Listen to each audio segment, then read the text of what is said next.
Lee's Logbook. Hello and welcome to the next chapter of Lee's Logbook. I'm Lee and this is a brand new show I'm calling Reading Between the Lines. On this show, I dive deeper into characters and story elements in games and see how they've evolved over time. On today's episode, Pokemon. Are you surprised? Probably not. More specifically, a dive into some of the most interesting and memorable characters in a Pokemon game. Your rival.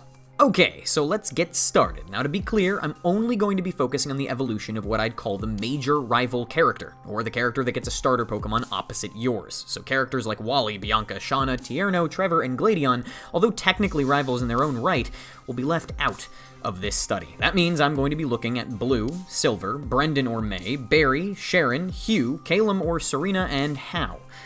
So, that is a bunch of characters to go through, so I will be splitting this into two parts. Part 1, or this video, will be Blue, Silver, Brendan and May, and Barry, and then the next will be Sharon, Hugh, Calum or Serena, and Hau. So, with that being said, let's begin.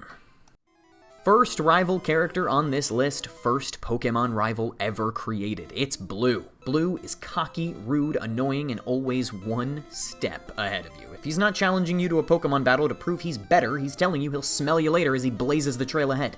The game makes it impossible to catch up with this guy, but that's exactly why it's perfect. You want to knock him down a few pegs. You want to wipe that smug, sly grin right off his face, making him a brilliant rival. At every turn, even when you beat him, his superiority complex never fades, and he'll never stop letting you know about it. This all builds up to the final battle. You've beaten the Elite Four and become the Pokemon champion. Or at least you would have, if someone hadn't beaten you to it. Yep, it's him, and he means business. This battle will decide it all. Who is truly the best Pokemon trainer? Then you do it. You beat him. One last time. And in his confusion at his loss, his grandfather explains to him the truth. Love and trust in your Pokemon is as important an ingredient to winning as being powerful. There's a glimpse of a change of character here. Throughout your many battles, he always had a reason as to why you beat him, an excuse as to how you lucked out. But here, it's different. Although he hates to admit it, he does finally admit defeat. Fair and square. And that shows some growth, some maturity. Blue is a simple character. There's not many layers to the guy, but he's a simple character that's done well. He's perfect for his role, and although he's not that complex, he's definitely one of the most memorable characters in the Pokemon franchise, and that says a lot. Next is Pokemon's very first edgelord, Silver from Gen 2. Silver is mean, mysterious, and filled to the brim with pent-up aggression at just about everything. The dude is mad. If you decide to talk to him in the beginning of the game while he's sulking in a corner near the lab, he straight up kicks you for looking at him. His motivation? Simple. Power. The weak fall, the strong rise. He will become the greatest trainer because he will be the strongest. Every time you see him, he talks about how everyone else is weak. You're weak. Team Rocket's weak. Lance is weak. Lance being the current Pokemon champion, mind you. When Lance tells him that love and trust are needed to achieve the most out of one's Pokemon, he calls it weak-minded. When Jasmine is trying to nurse a sick Ampharos back to health, he says that Ampharos is useless because it can no longer battle, and it'd be better to release it back into the wild. The dude is nuts, obsessed with power to an insane degree. He even blames his Pokemon for his losses. Says all he needs is stronger Pokemon and he'll beat anyone. Everyone.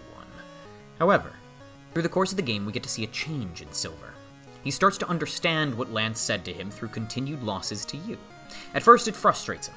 Everything he's ever believed, he's beginning to question whether it was true or not. But in the end, he comes to terms with the fact that he was wrong. Power isn't everything. Discipline, trust, and teamwork are all needed to truly be the greatest. We see him grow and mature past his flaws. We see him accept that he had flaws, and we see his perspective shift dramatically. He starts talking about him and his Pokemon as a cohesive unit. We see him turn down battling you because he knows he and his Pokemon are not ready to face you, that they need more training. He respects you, promising one day to overtake you to fulfill the dream he cares so much for. What's interesting is when you compare Blue and Silver, both of them actually learn the same lesson. They were lacking the same thing, love and trust.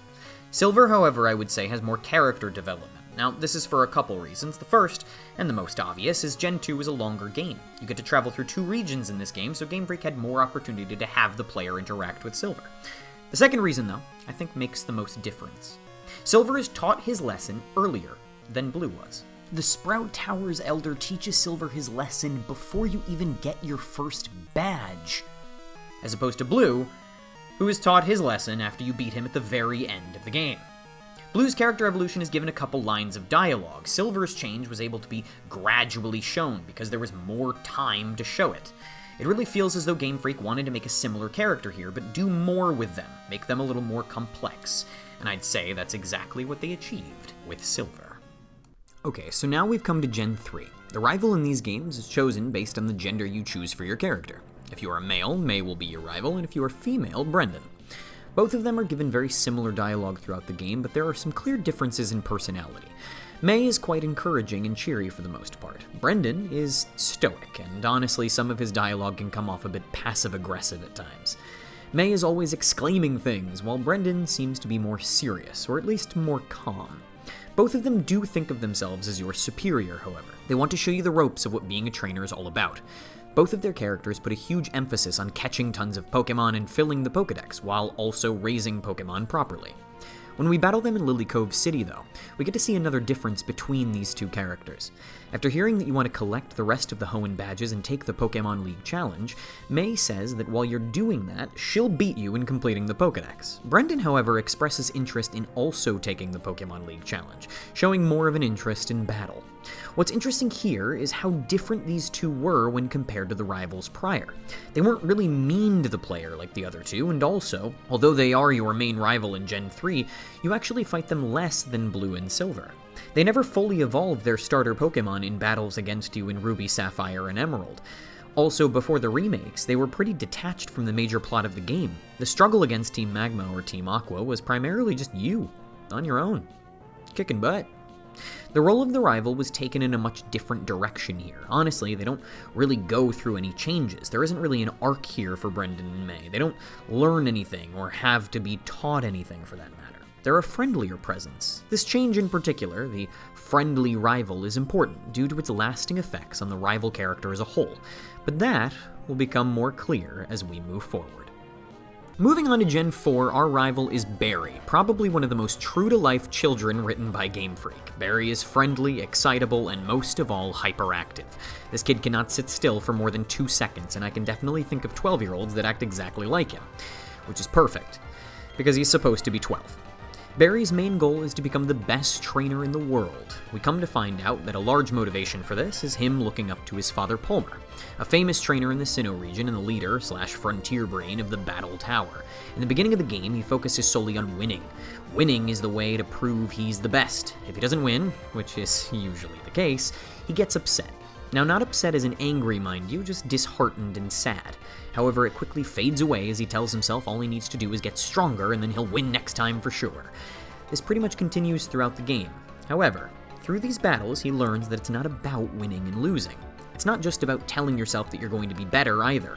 Hard work and determination are what lead to success. He sees that every loss will only make him stronger in the long run, and to never give up on his dream. He then helps you fight off Team Galactic. In the end, he challenges you one last time to see which of you should take on the Elite Four. When you win, he doesn't get upset this time. He tells you to watch, that he'll get stronger one day, and take you down. Comparing Barry to the rivals prior, there are some similarities that, if I'm honest, I had never really noticed before. The first similarity is that his dream is the same as Blue and Silver's, to be the strongest trainer. That I realized. But even more to that effect, he and Silver act similarly after they've learned their respective lessons. They both turn down fighting you, knowing they need more training, but promise that one day they'll be the ones to defeat you. Unlike Silver and Blue, though, Barry isn't ever really antagonistic to the player, this being similar to how May and Brendan were more of friends than rivals. And there we are. Part 1 is done. Gens 1 through 4 complete. What we've pretty much learned so far is that rivals really like to be the best trainer, and they also love to fail at doing so. However, we've also seen that through the evolution of things, rivals have started becoming more of a friendlier presence from Gen 3 forward. And maybe that will continue, however, maybe that won't. I don't know. We'll have to see when I make Part 2, where we talk about Gen 5, Gen 6, and Gen 7. But until then, I'll see you guys next time.